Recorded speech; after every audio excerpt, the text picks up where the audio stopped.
The smell of antiseptic couldn't hide the scent of my alpha on another Omega's skin. I woke to the bite of metal against my wrists, handcuffs cold and unforgiving, chaining me to hospital rails. The fluorescent lights above flickered like dying stars, and somewhere beneath the thin gown they'd dressed me in, warmth spread between my thighs. Blood. Too much blood. My hands flew to my swollen belly. The twins. Oh God, the twins. A contraction ripped through me, stealing my breath, and I bit down on my lip to keep from screaming. Through the gap in the door, voices filtered in, clinical, detached, discussing me like I was already a corpse. The Omega won't survive delivery. Jaehyun's voice. My alpha. My mate. Make it look natural. Sir, we could stabilize him. Did I stutter? Extract the children. Clean this up. 6 hours ago, I'd walked into our penthouse and found him. Jaehyun. My bonded alpha. The man who'd promised me forever under cherry blossoms just 8 months prior. He was pressed against the floor-to-ceiling windows, Jung Harin, the son of our allied family, bent beneath him. But it wasn't the sex that shattered me. It was the claiming bite on Harin's neck, fresh and bleeding, Jaehyun's alpha mark embedded in pale skin where mine should have been sacred. Jaehyun. My voice had cracked like glass. He'd looked at me with eyes emptier than winter. No shame. No regret. Just calculation. Minicio. You're home early. What is this? Harin had the decency to look away. Jaehyun simply adjusted his clothes, stepped over the scattered evidence of their passion, and faced me like we were discussing business. You were temporary, he'd said, each word a knife between my ribs. He's the alliance I need. The family I was always meant to build. I'm pregnant. With your children. Those children will have a proper parent. Someone politically valuable.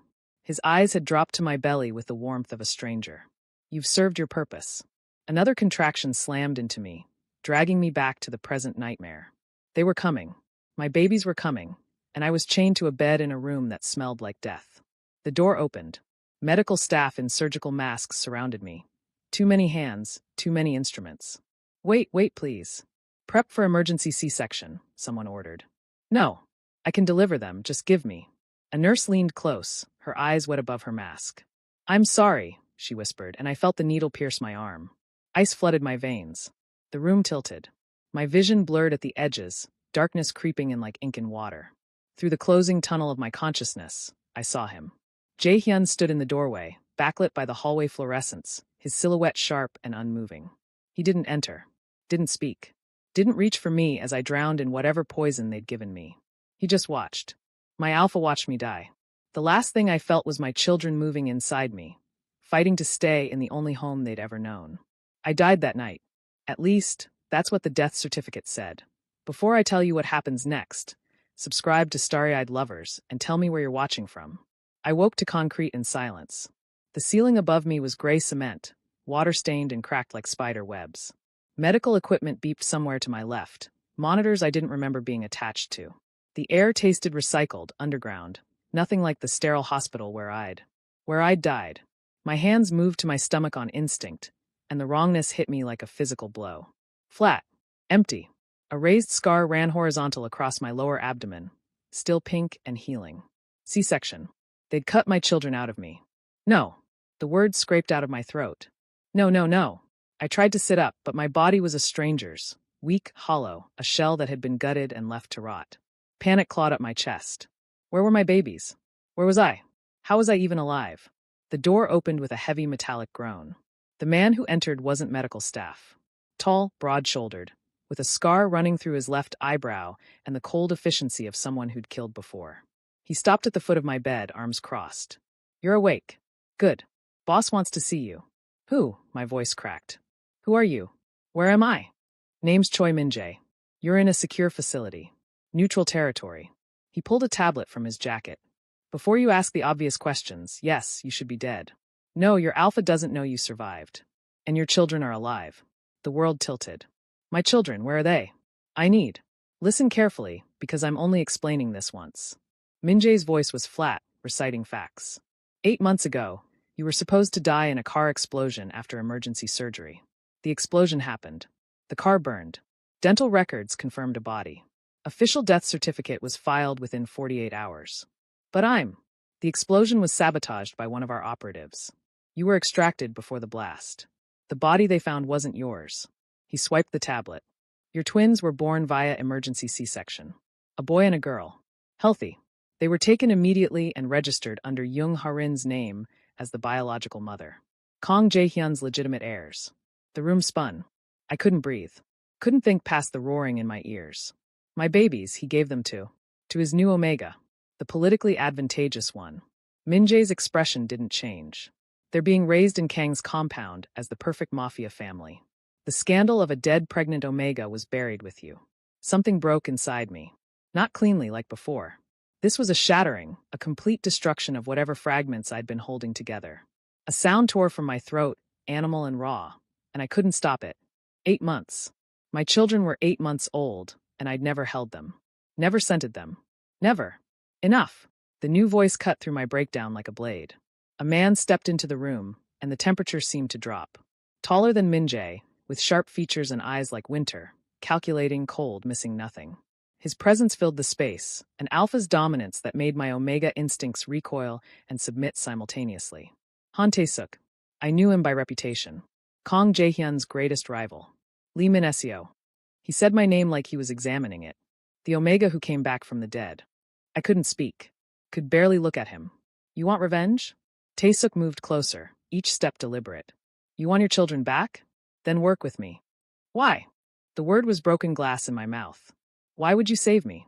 Because Kong Jae-hyun took something from me once. And I've learned that watching a man lose everything he's built is worth more than simply killing him. Tae-suk's smile was sharp enough to cut. Your ex-alpha consolidated his power through Harin's family connections. The twins are heirs to a merged empire. You, the dead Omega who was erased, are the scandal that could destroy it all. They're children. My children. Not chess pieces. Everything is a chess piece in this world. But unlike Kong, I'm offering you a choice. He pulled out his phone, swiped to a photograph, and turned it toward me. This is what you're fighting for. The image on the screen stopped my heart. 2 babies. A boy and a girl, maybe 8 months old, sitting on an expensive carpet surrounded by toys they were too young to use. The boy had my nose. The girl had my eyes. Both had Jaehyun's dark hair. Kong Saiwoo and Kong Minji, Tae-suk said. Those are the names he gave them. Not the names I'd chosen. Not the names I'd whispered to them while they grew inside me. Stolen. Everything had been stolen. If I help you, I whispered, unable to look away from my children's faces, what happens to them? That depends on how smart you are. Tae-suk pocketed the phone. Contact them now, and Kong will have you killed, properly this time. He'll erase any evidence you existed, and your children will never know their real parent. He paused. Or you can be patient. Strategic. We build a case, gather evidence, and when the time is right, you take back everything he stole. Including my children? Especially your children. I looked at him, really looked. This alpha wanted to use me. That much was obvious. But for the first time in 8 months, someone was offering me a weapon instead of making me a victim. My body. I gestured to the hollowness, the wrongness. I can feel it. The bond. He's still. We'll manage it. Medical intervention, suppressants, whatever you need. Tae-suk's expression didn't soften. Your Omega biology is struggling without your alpha and without your children. But you're stronger than that. You survived when you were supposed to be Ash. He was right. I had survived. And now I had a choice. If I contact them now, you kill them, I said slowly. You said that. Yes. Then I won't contact them. Not until I can keep them safe. I met his eyes, and something shifted in my chest. Not breaking. Hardening. I want them back. All of it. My life. My name. My children. Tae-suk's smile was approval and danger in equal measure. Then welcome back from the dead, Lee Min-seo. Over the next weeks, I learned what it meant to be a ghost. To move through the world as someone erased. To strengthen a body that had been left for dead. To suppress heat cycles that screamed for an alpha who'd never deserved them. Tae-suk's medical team worked efficiently, asking no questions I couldn't answer. And then, one evening, he brought me another photo. The twins were bigger now. Sitting up. Smiling at something off camera. Living whole lives I wasn't part of. If you contact them now, you kill them, Tae-suk reminded me quietly. I traced my daughter's face on the screen. My son's tiny hand. I won't, I promised. To him. To them. To myself. They stole my name, my life, my children. I would steal it all back, one piece at a time. The estate looked like something from a fairy tale. White marble columns, gardens manicured to perfection, and enormous balloon arches spelling out, Happy Third Birthday, in gold and silver. From my position behind the telephoto lens, half a mile away on the hillside, I watched politicians and mafia bosses arrive in luxury cars, all coming to celebrate children they believed belonged to Kang Jae-hyun and Young Harin. My children. Target acquired. I murmured into the calm. Tae-suk's voice crackled back, calm and clinical. Remember, observe only. No contact. But how could I just observe? Through the lens, I watched a little girl in a pink dress run across the lawn, dark pigtails bouncing. Minji. My daughter. She'd grown so much. And behind her, more cautious, a boy in a tiny suit, Saiwoo. My son. They were real. Solid. Alive in a way photographs couldn't capture.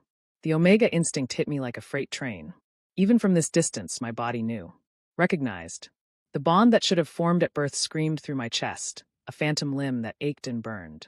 I gripped the camera tighter, fighting the overwhelming urge to run down that hill and gather them into my arms. Mama. Mama, watch. Minji's voice carried on the wind, high and sweet and destroying me. Harin appeared, elegant in cream silk, and swept my daughter into his arms. The perfect picture of Omega parenthood. And Minji, my Minji, wrapped her small arms around his neck and giggled. I couldn't breathe. Couldn't think past the pain splitting my chest where the bond should have been. Jae-hyun moved through the crowd with practiced ease, accepting congratulations and well wishes for his beautiful family.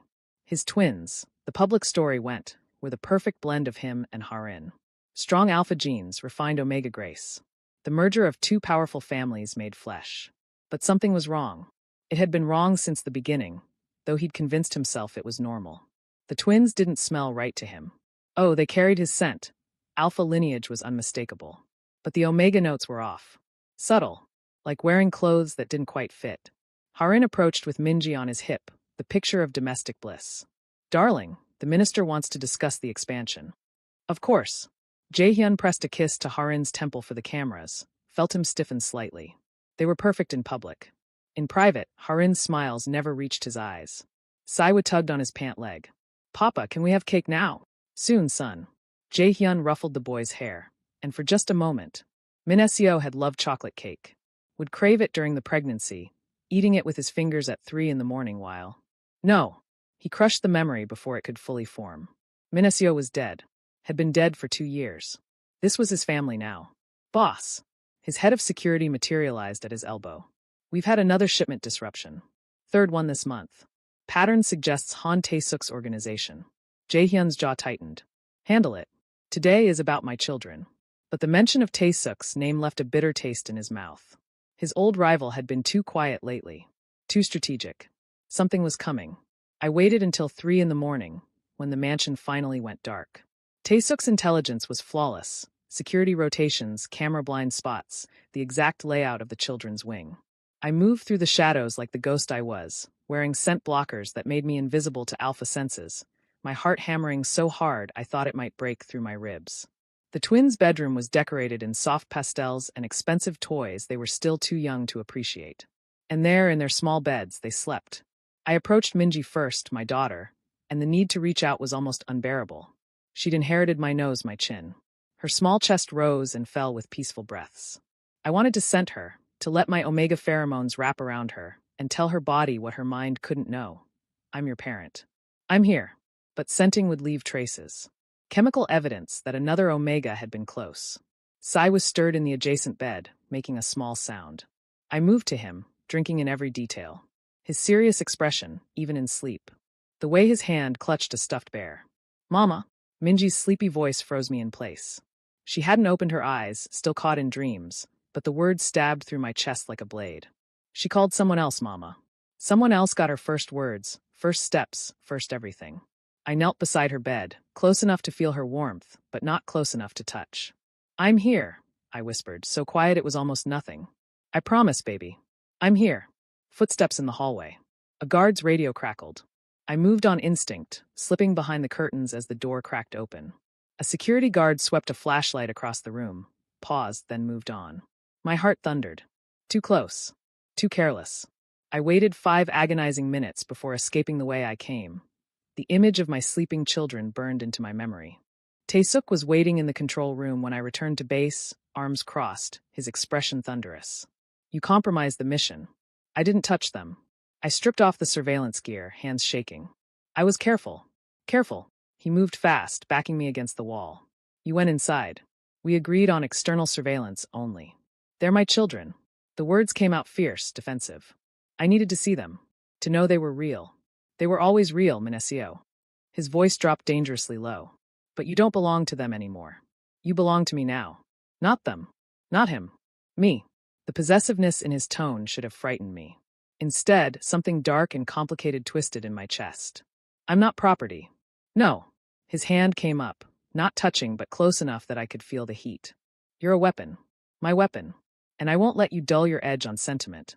We stared at each other, tension crackling like electricity. Finally, Taesuk stepped back. Sit down. We're accelerating the timeline. He pulled up files on the screen. Financial records, coded transactions, evidence of embezzlement and fraud. Jaehyun's empire is built on laundered money and political bribes.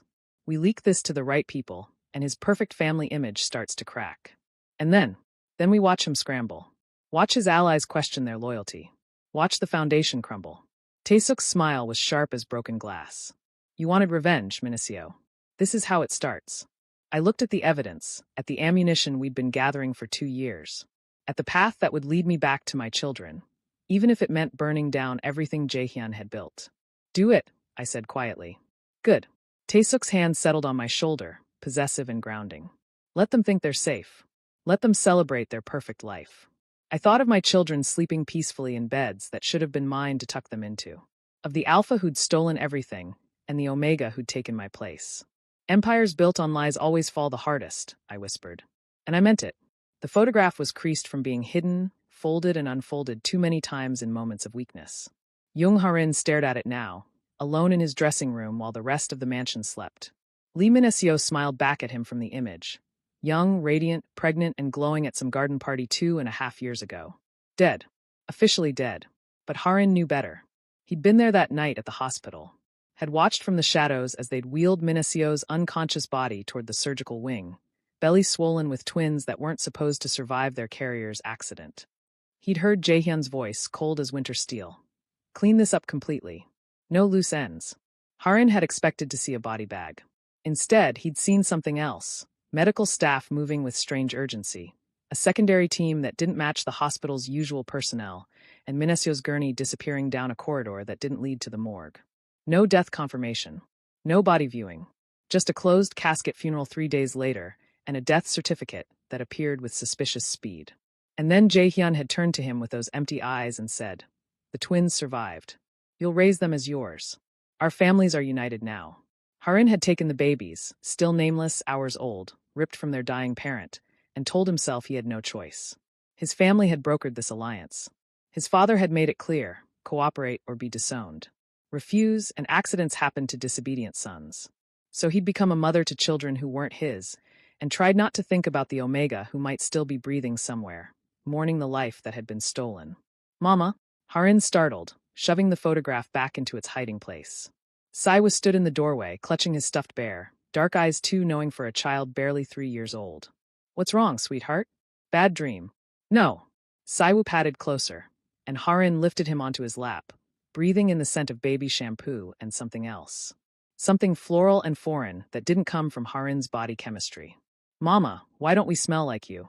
The question hit like a physical blow. "What do you mean?" "Minji and me. We smell different.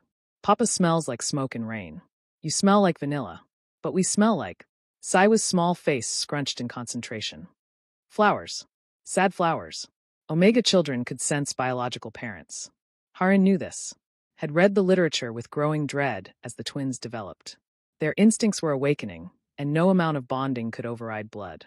"You smell like me," Harin lied, hating himself. "You're just imagining things." "I'm not." Minji's voice came from the doorway. She looked ethereal in her nightgown, dark hair loose around her shoulders. "I dreamed about someone crying. They smelled like flowers. Like us. Like..." She tilted her head. "Like home, but not this home.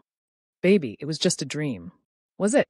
Minji climbed onto Harin's other knee, and he held them both, these children he loved despite everything. "Mama, who cries for us? No one. I'm here. Papa's here. You're safe." But the lies tasted like ash, and the twins' identical expressions told him they didn't believe him anymore. The message was sent through 3 encrypted channels to a neutral intermediary Harin had paid a fortune to locate. Simple. Direct. Damning. I know Lee Minesio survived. I want to help. The response came faster than expected. A location, a time, a warning that coming meant accepting unknown consequences. Harin went anyway. The warehouse was abandoned, or appeared to be. He'd barely stepped inside when figures materialized from the shadows, armed, professional, moving with the efficiency of Han Tae-suk's people. And then Tae-suk himself appeared, flanked by guards, his expression unreadable. Young Harin, you've been busy. I came alone. I'm not armed. Harin raised his hands slowly. I meant what I said in the message. Did you? Another voice, trembling with barely contained fury. Min Seo stepped into the light, and Harin's breath caught. He was thinner than in the photograph, harder, with eyes that held the kind of pain that transformed people into weapons. But he was alive. Undeniably, impossibly alive. You're raising my children. Min Seo's voice cracked. You sleep in my place, hold my babies, let them call you mama while I had no choice. The words burst out of Harin before he could stop them. Do you think I wanted this? Do you think I wanted to take everything from you? You could have said no. And I. Harin's voice rose to match his. My family brokered the alliance. Jaehyun's people made it clear, cooperate, or there would be consequences. Not just for me. My parents, my sister, everyone I love would have. His voice broke. I was trapped. I am trapped. Min Seo stared at him, rage warring with something that might have been understanding. You knew I might be alive. I suspected. I hoped. Harin swallowed hard. I saw them take you that night. Saw things that didn't add up. But what could I do? Jaehyun controls everything. If I'd asked questions, if I'd pushed, he would have killed you too, Tae-suk finished coldly. How touching. Two Omegas destroyed by the same Alpha's ambition. I love them. Harin's voice dropped to a whisper. Your children. I've cared for them, protected them. They're safe with me and I. Tears burned his eyes. I'm sorry. I'm so sorry for what was stolen from you. The silence stretched thin and dangerous. Finally, Min Seo spoke, each word carefully controlled. Do you mean that? The apology?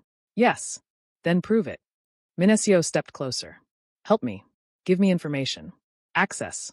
Everything I need to get them back. This could be a trap, Tae-suk warned. He goes back to Jaehyun, tells him everything. It's not a trap. Harin met Min Seo's eyes. But I have one condition. Whatever you do, however you take down Jaehyun, the twins' safety comes first. Above revenge. Above everything. They always come first, Min Seo said quietly. They're my children. Then we have an agreement. Harin pulled out his phone, hands shaking.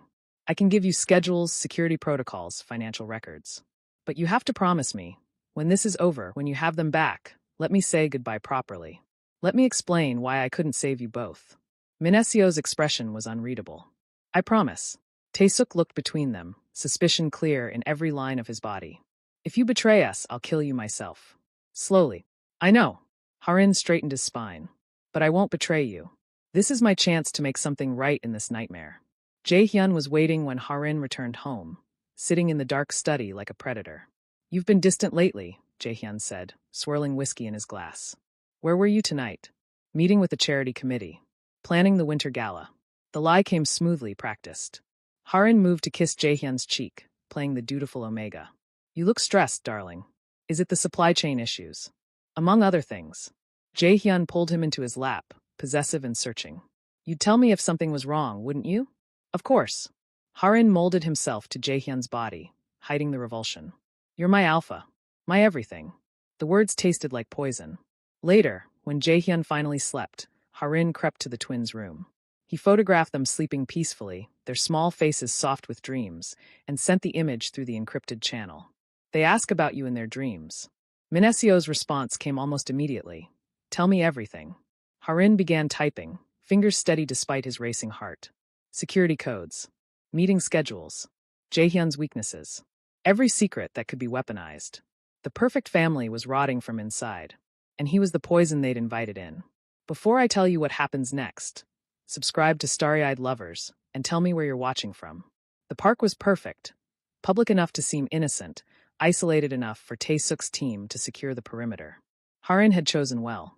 I stood by the playground equipment, wearing heavy scent blockers and fighting the urge to vomit from sheer anxiety.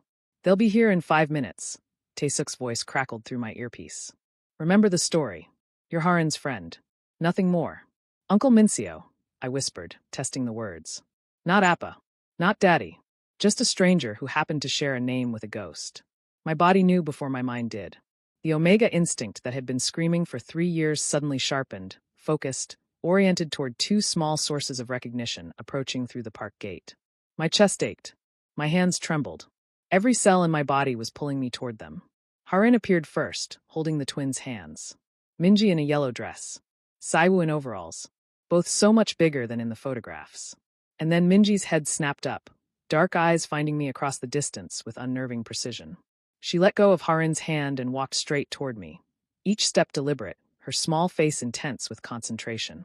She stopped 3 feet away, tilted her head, and inhaled deeply. "You smell like my dreams," she said. The world stopped. "Minji, sweetheart." Harin started, but she ignored him, stepping closer to me. "You smell like flowers. Sad flowers." Like. Her small hand reached out, and when her fingers touched mine, something inside me shattered and healed simultaneously. Like home. I couldn't speak, couldn't breathe, could only stare at my daughter, as she studied me with eyes that were far too knowing. Saiwu approached more cautiously, staying half hidden behind Harin's leg. "Mama, why doesn't Uncle smell like other people? He's just different." Harin's voice was strained. "Min, Uncle Mincio, these are the children I told you about. Saiwu, Minji, can you say hello?"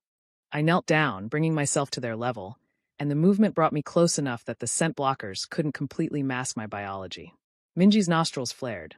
Recognition flickered across her face, something deeper than memory, written in DNA and Omega pheromones. "Hello," I managed, my voice breaking. "It's nice to meet you both." "You're crying," Minji observed. Then, so quietly I almost missed it, she leaned close and whispered, "Appa." My heart stopped. Harin gasped. "I never taught them that word for anyone but Jae-hyun," Harin said, face pale. "Never. How could she?"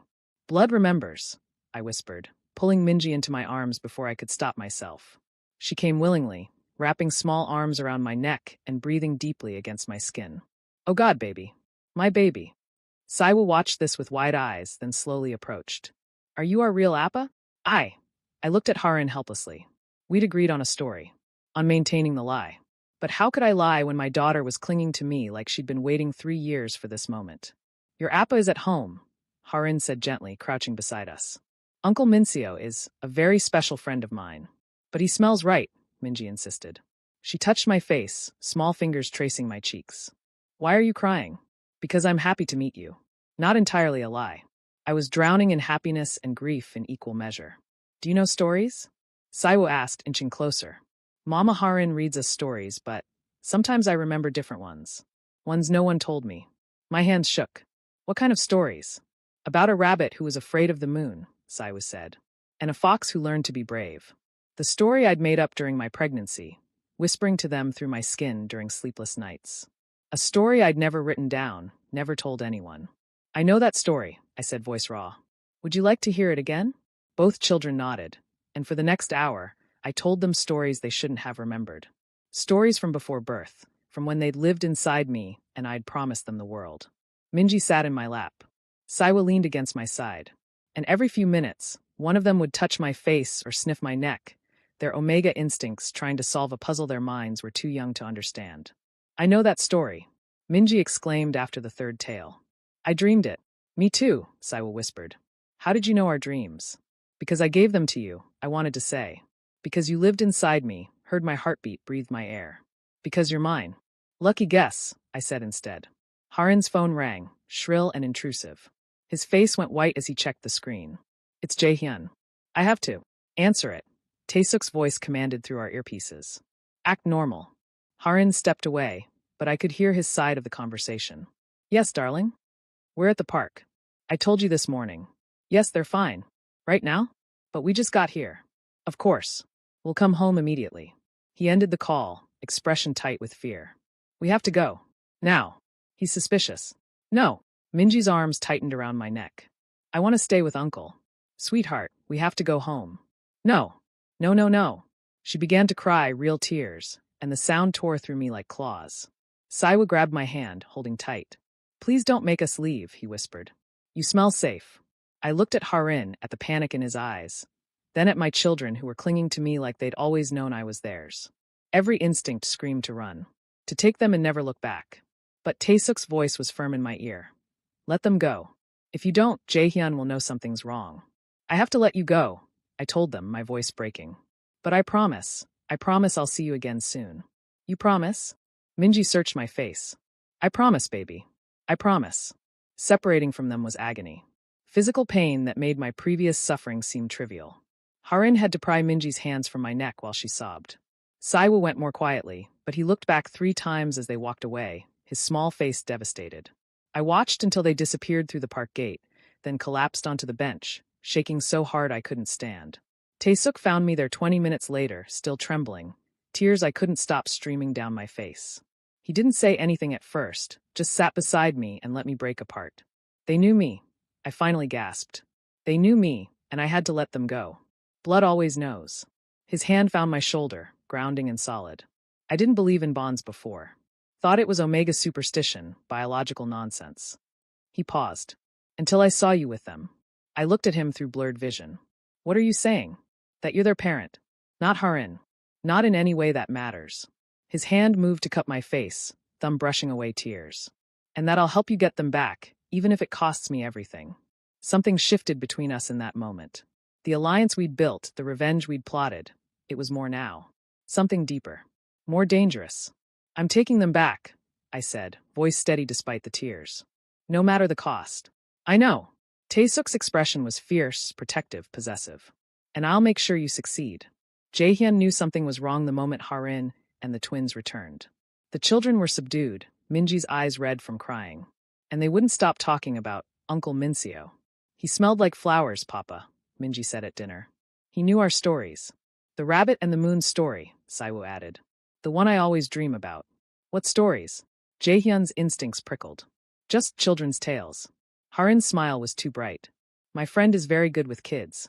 Later, after the twins were in bed, Jaehyun found Minji's drawing on the kitchen counter.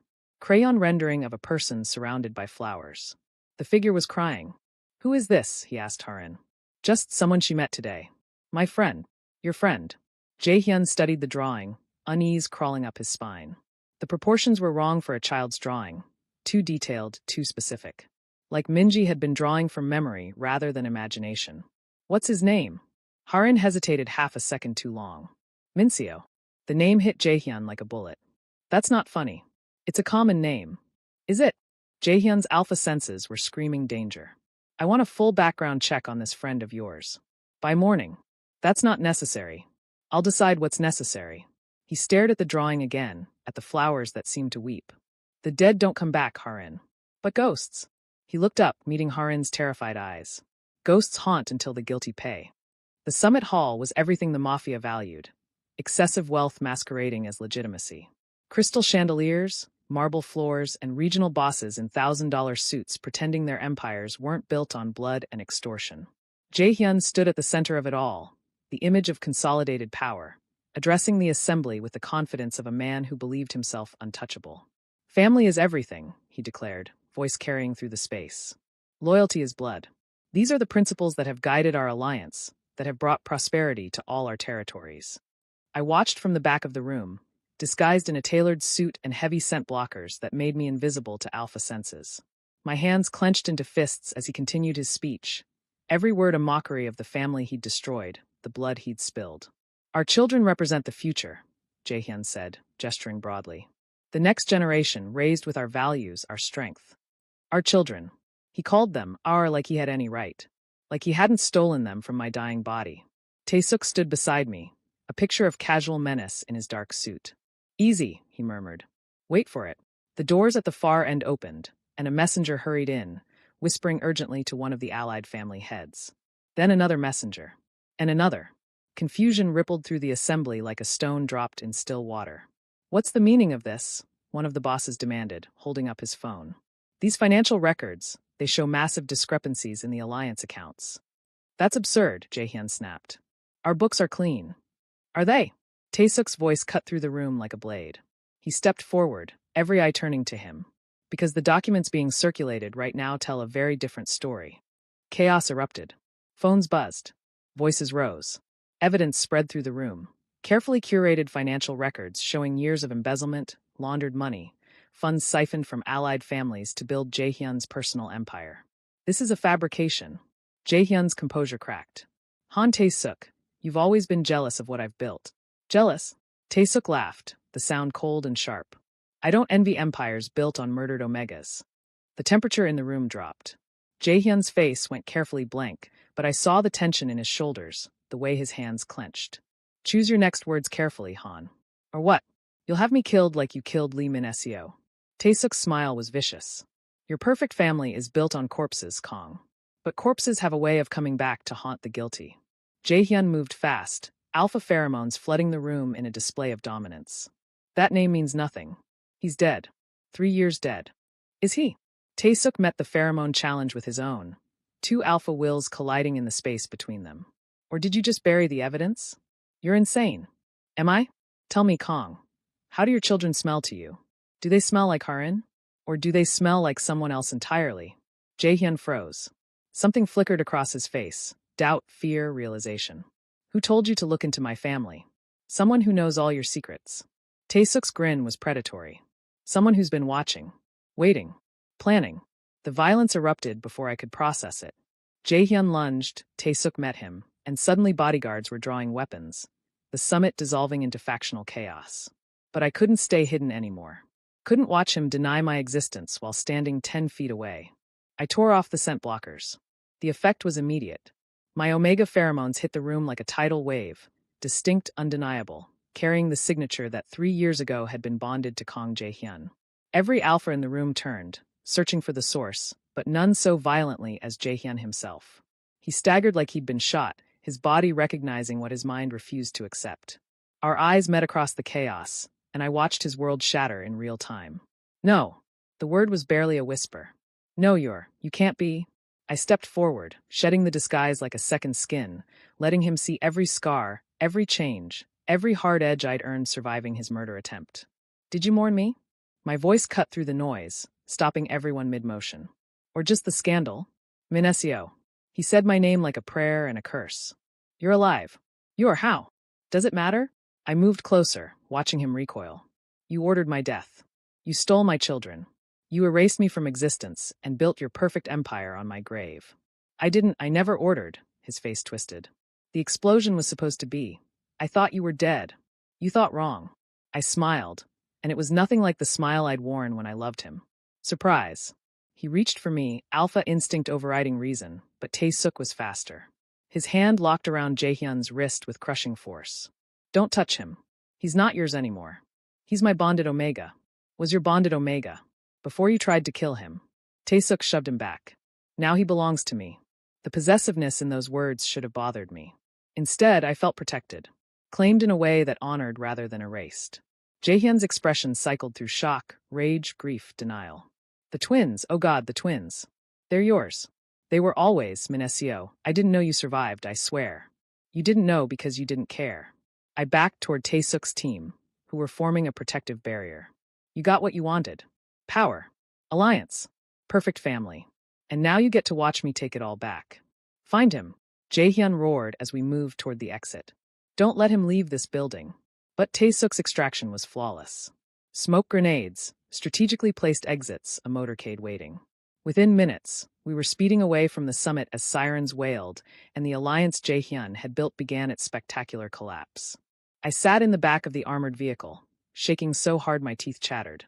Adrenaline and 3 years of suppressed emotion crashed over me in waves. There's no going back now, Tae-suk said, watching me with concern and something darker. Satisfaction, maybe. He knows you're alive. His allies know he's a fraud. The war's officially started. Good. I looked at him, at this alpha who'd saved me, used me, protected me, and somehow become more than either of us had planned. I don't want to go back. His phone buzzed. News alerts flooding in. One headline made his expression sharpen. Kong Jae-hyun declares Han Tae-suk's organization hostile. Full territorial war imminent. He's cornered now, Tae-suk observed. Dangerous. Let him be dangerous. I thought of my children, of Minji's whispered appa, of Saiwa's recognition. I've been dead for 3 years. I've got nothing left to lose. Yes, you do. Tae-suk's hand found mine, grip firm and grounding. You've got them. And you've got me. The weight of that promise settled over us as the city lights blurred past. Somewhere behind us, Jae-hyun was making panicked calls, his perfect world crumbling. Somewhere ahead, my children were sleeping, unaware that the ghost they'd sensed was real.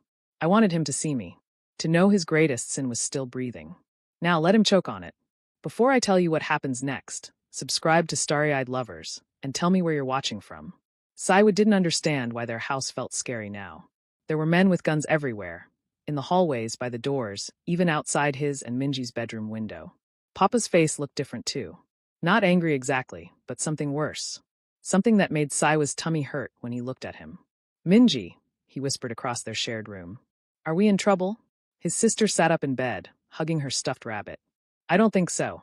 But something's wrong. Is it because of Uncle Mincio? Minji's face got that stubborn look that meant she was about to say something grown-ups didn't like. I miss him. He smelled nice. Why can't we see him anymore? The next morning at breakfast, she asked Papa directly. When can we visit Uncle Mincio again? Papa's fork clattered against his plate. His face went pale, then red, and his voice came out scary loud. Never say that name again. Do you understand me? Never. Saiwa flinched. Minji's eyes filled with tears, but she lifted her chin. But he's our real. Enough! Papa slammed his hand on the table, making everything jump. Saiwa started crying. He couldn't help it. From down the hall, they could hear Mama Harin crying too. He'd been crying a lot lately, locked in his room where he thought they couldn't hear. Saiwa didn't understand any of it. He just knew that the man who smelled like flowers and told them the moon rabbit story was gone, and everyone was sad and angry, and nothing felt safe anymore.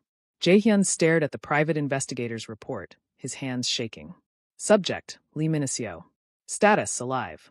Current location, unknown, presumed under Han Tae-suk's protection.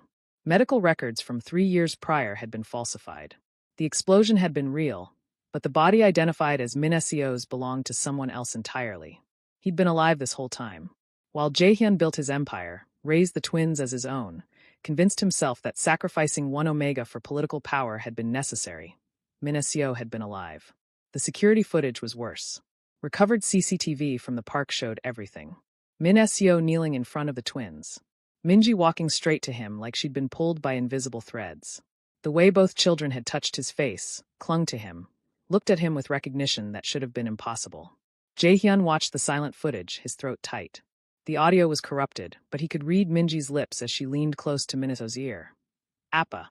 His daughter had called another man Appa. No, not another man. Her real parent. The Omega who'd carried her, who'd died, who'd almost died, bringing her into this world. Jaehyun's hand moved to pause the video on Minaseo's face. He looked different. Harder. The soft Omega who'd loved him unconditionally was gone, replaced by someone who'd survived the impossible. Because of me, Jaehyun thought. I did this to him. Memories flooded back unbidden. Minaseo laughing in their kitchen, hands covered in flour. Minaseo curled against his chest, whispering promises of forever.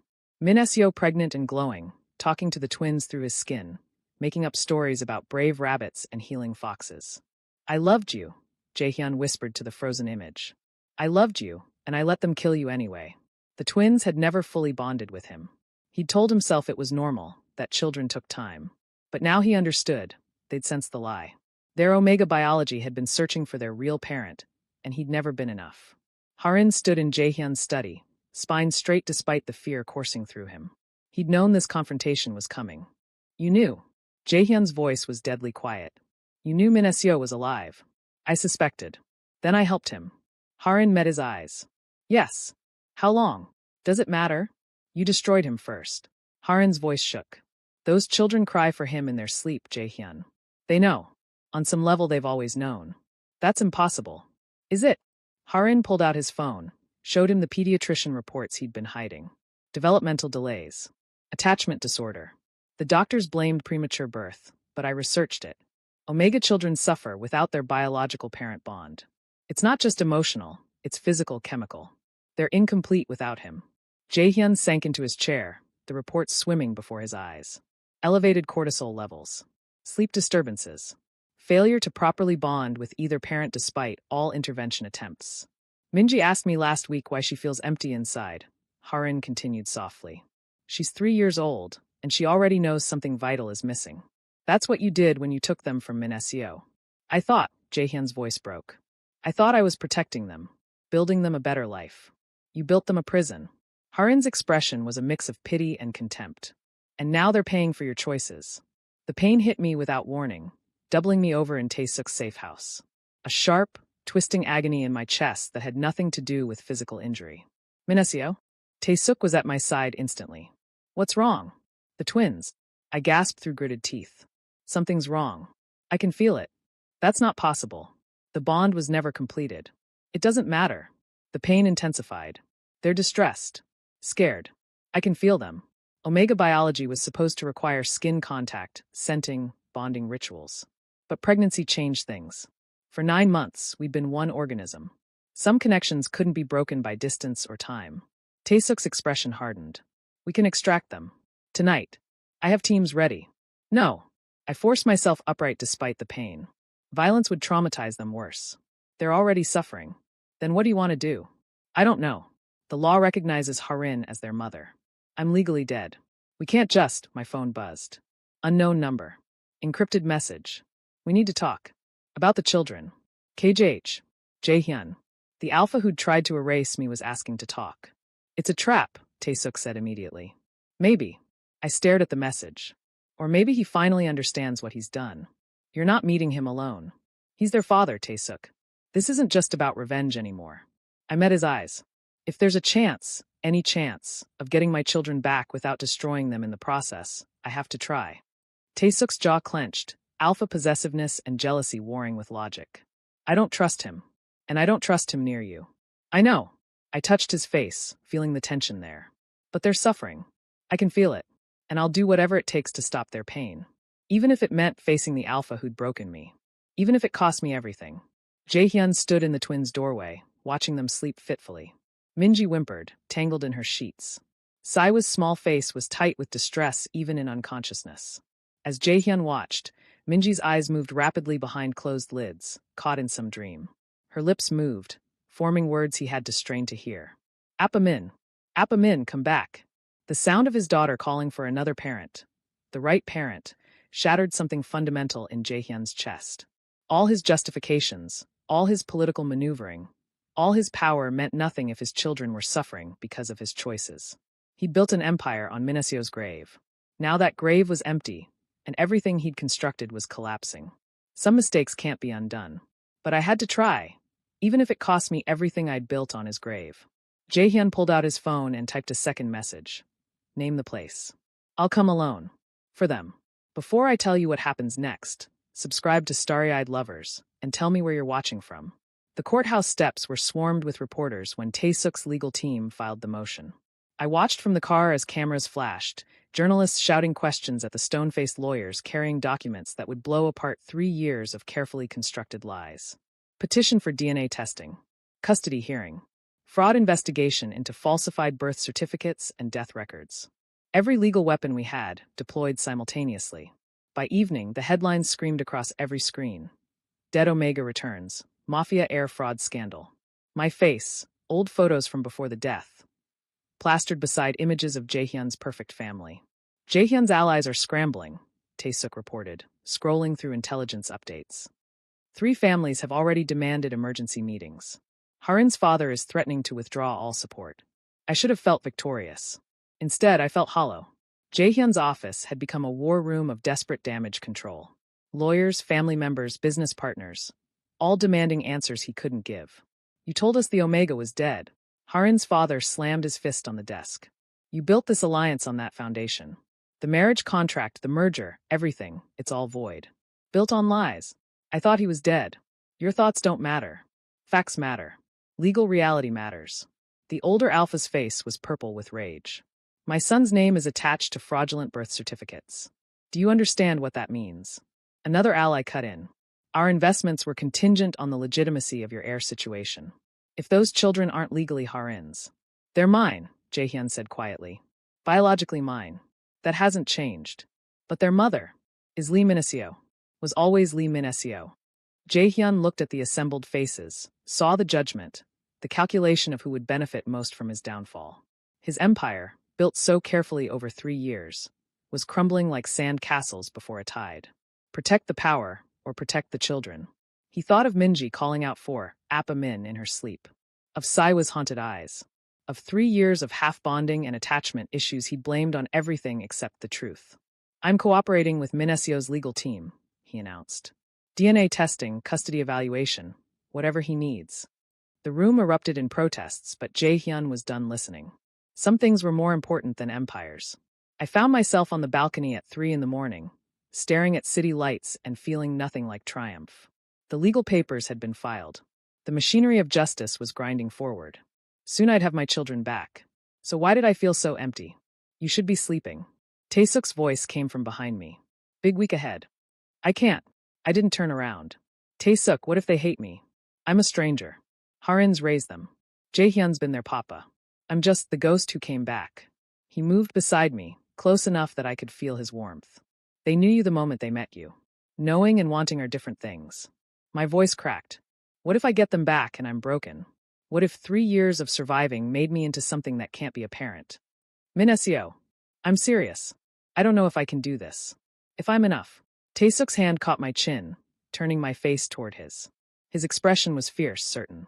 I didn't save you for revenge. What? I told myself it was about destroying Jaehyun. About using you as a weapon. His thumb traced my cheekbone. But that was a lie.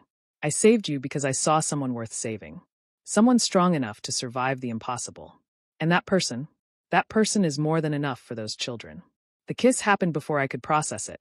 His lips on mine, desperate and healing and nothing like Jaehyun's calculated affection. This was raw, honest, a promise in physical form. When we broke apart, I was shaking. I'm falling for you. I didn't mean to, but... Good, he murmured against my temple. Because I've been falling for you since I watched you refuse to break. Guilt twisted through me. Was this betrayal? Moving on too fast. But Jaehyun had killed what we had 3 years ago. This was different. This was choice. Stay with me, I whispered. When I get them back, help me figure out how to be a family. Always. His arms tightened around me. Whatever you need. I'm here. Harin's press conference was broadcast live. I watched from Taesuk's safe house as he stood before cameras, spine straight despite the fear in his eyes. I was coerced into this marriage, he said, voice steady. The children I've raised deserve their real parent, Lee Min Seo, who survived an attempt on his life and has fought for 3 years to reclaim what was stolen. I support his custody petition fully. The reporters erupted with questions. Harin's phone was already blowing up, his family disowning him, social connections severing, everything he'd known dissolving. Later, he came to meet me in person. We sat across from each other, 2 Omegas destroyed by the same Alpha's ambition. I love them too, Harin said quietly. But they're yours. They always were. You raised them, cared for them when I couldn't. I met his eyes. I'm not trying to erase you. What are you saying? When this is over, when I have custody, you can still be in their lives. As their auntie. If you want. Harin's eyes filled with tears. I'd like that. Thank you. The DNA results were delivered in a sealed envelope. Taesuk's lawyer opened it in front of witnesses, cameras recording everything for the court record. 99.99% match. Lee Min Seo is confirmed as the biological parent of both children. The twins' birth certificates were officially flagged as fraudulent. Emergency custody hearing scheduled in 3 days. I stared at the paper, hands shaking. It's real. This is actually happening. You're going to be amazing, Taesuk promised. Minji sat very still as Papa Jaehyun and Mama Harin explained things using simple words. Something about Uncle Minseo being special. Being their real appa. I knew, she said when they finished. He smells right. Saiwa looked confused. But why didn't anyone tell us? Why did you lie? Jaehyun's face crumpled in a way Minji had never seen. Adults weren't supposed to cry, but Papa was crying now. I made terrible mistakes. I'm so sorry. Can we see him? Minji asked. Our real appa? Soon. Very soon. Harin pulled them close. He's been waiting to meet you properly. Can we have 2 papas? Saiwa's voice was small. And Mama Harin? Can everyone stay? The adults exchanged looks that Minji didn't understand yet. But she knew one thing. The man who smelled like flowers was coming back. And that made the empty feeling in her chest a little less scary. 3 days until the custody hearing. I stood in front of the mirror, practicing what I'd say to my children when I finally, officially, got to call them mine. 3 years ago, they stole my future, I whispered to my reflection. Tomorrow, I start writing a new one, with my children on my terms. Taesuk's hand found my shoulder, solid and real. And for the first time in 3 years, I let myself believe it might actually be possible. The courtroom was packed with reporters, mafia families, and curious observers who'd followed the scandal for weeks. I sat at the plaintiff's table, hands folded to hide their shaking, and tried not to look at Jae-hyun across the aisle. "Mr. Lee," the judge began, "please tell the court, in your own words, what happened 3 years ago." I took a breath and spoke. Told them about the betrayal, the pregnancy, the staged death. 3 years of being erased, of fighting to survive, of watching my children grow up through photographs while my body screamed for them. My voice cracked when I described meeting them in the park, how they'd known me despite everything. "I love them," I finished quietly. "I've loved them since before they were born. And I'm asking this court to give me the chance to finally be their parent." Jae-hyun's testimony shocked everyone. He stood, composed but broken, and admitted everything. "I failed them. I prioritized power over family, political alliances over the Omega I'd bonded with. Min Seo deserves full custody. I'm asking only for the chance to earn back their trust through supervised visitation." Harin confirmed the coercion, the fraud, supported my petition completely. Those children need their real parent. I'm grateful to have known them, but they're his. The judge's ruling came after 2 hours of deliberation. Full custody granted to Lee Min Seo. Supervised visitation for Kang Jae-hyun, pending psychological evaluation. Jung Harin granted continued contact as approved by the custodial parent. I heard the words but couldn't process them. Tae-suk's hand found mine under the table, grounding me. I'd won. My children were mine. The mansion felt like a mausoleum as I walked through its halls for the last time, coming to collect my children. Saiwoo and Minji stood in the foyer with their packed bags, faces uncertain, caught between excitement and fear. "Hi," I said softly, kneeling to their level. "Ready to come home with me? Is it really forever?" Saiwoo asked. "You won't disappear again?" The question cut deep. "Forever. I promise. Nothing will take me away from you again." Minji threw her arms around my neck. "Do you love us even though you left?" I pulled them both close, breathing in their scent, my scent, finally unmistakable. "I never left, baby. They took me away. But I fought to come back every single day. Every minute. Because you're my children, and I love you more than anything in this world." "Even more than Papa J?" Saiwoo whispered. "Even more than anything," I confirmed.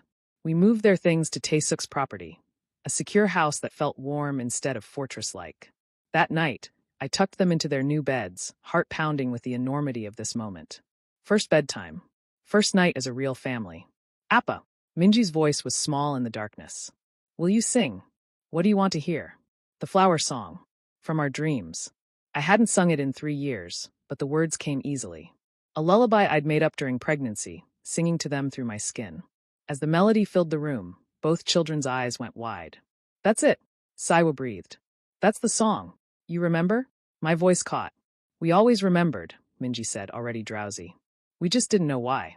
I sang until they slept, and felt something click into place in my chest. The Omega parent-child bond, finally complete after 3 years of aching emptiness. My body recognized them. Their bodies recognized me. We were whole. Tae-suk found me crying in the hallway afterward. "They're asleep?" "Finally." "Tae-suk, what if I mess this up? What if I'm not enough?" He pulled me close, hands gentle on my face. "You didn't mess anything up. You survived. That's different. I'm terrified. Good parents are." He kissed my forehead. "I don't need you to be perfect. I need you to let me love you. Let me help. Let me be part of this." "The twins asked if you're going to be their other papa," I admitted. "What did you tell them?" "That it's complicated." I met his eyes. "Is it complicated?" "Only if you want it to be." His expression was open, vulnerable in a way I'd never seen. "I want this. You them all of it. But only if you choose me. Not because I saved you. Because you want me." I thought of Jae-hyun. How he'd claimed me without asking, controlled me in the name of protection. Tae-suk was offering something different. Choice. Partnership. "I choose you," I whispered. "I choose us." The kiss was different from our first, not desperate but certain. A promise of future instead of survival. Jae-hyun's first supervised visitation was awkward, painful, necessary. He arrived with elaborate gifts that I rejected immediately. Earn their trust first. Toys come later. The twins were uncertain, remembering him but feeling the shift in dynamics. Jae-hyun handled it better than I expected. Humble, honest, meeting them at their level. "I hurt your appa," he told them simply. "I made terrible choices, and I'm sorry. I'm going to try to be better. To be the papa you deserve." They read books together. Simple stories, nothing heavy. Saiwoo eventually climbed into Jae-hyun's lap, seeking comfort from the father he'd known for 3 years. My chest tightened watching it, not jealousy, but grief for what should have been. "Thank you," Jae-hyun said as he left. "For letting me try. This is for them. Not you." But my tone was softer than before. They need you to be better. I will be. He paused at the door. They're safer with you than they ever were with me. I see that now. The attack came 2 weeks later, a rival family making a desperate play for leverage. They breached the property at dawn, targeting the children's room. Taesuk's security responded instantly, but I was faster. Omega parent instinct overrode fear, turning me into something fierce and protective. I got the twins into the safe room and stood between them and the threat, ready to die before I let anyone touch them. Taesuk fought with brutal efficiency. And then Jaehyun arrived, tipped off by his own intelligence network, and threw himself into the battle without hesitation. 3 adults who should have been enemies, fighting as one to protect 2 children. When it was over, we stood together in the wreckage, bloodied but alive. This can't keep happening, Jaehyun said quietly. They need stability. Within the week, he stepped down from mafia leadership. Taesuk absorbed his organization through negotiated merger. A new power structure emerged with ironclad guarantees. The children were untouchable, protected by all sides. 6 months later, life had found its rhythm. The twins thrived, developmental improvements, genuine happiness. Taesuk was integrated into every aspect of our lives, teaching them self-defense and reading bedtime stories with equal dedication. Harin visited weekly, now a friend instead of an adversary. Jaehyun's visits increased from supervised to trusted, though the damage between us would never fully heal. I started therapy, began advocacy work for Omega rights, found purpose in the scars. And then Taesuk proposed on an ordinary Tuesday, the twins having helped him pick the ring. Be my mate. Let me be their father legally. This time, when I accepted, it was choice. Not duty or survival or political alliance. Love. Partnership. Equality. Appa smile. Minji commanded during our first official family photo session. You're allowed to be happy now. I looked at Taesuk's hand on my shoulder, at my children laughing, at this impossible family we'd built from ashes. And I smiled, really smiled, for the first time in years. They tried to bury me. Instead, I grew roots deeper than their lies. My children know my name now. My alpha chose me freely. My life is mine again. This is what rising from the dead looks like. Messy, complicated, beautiful.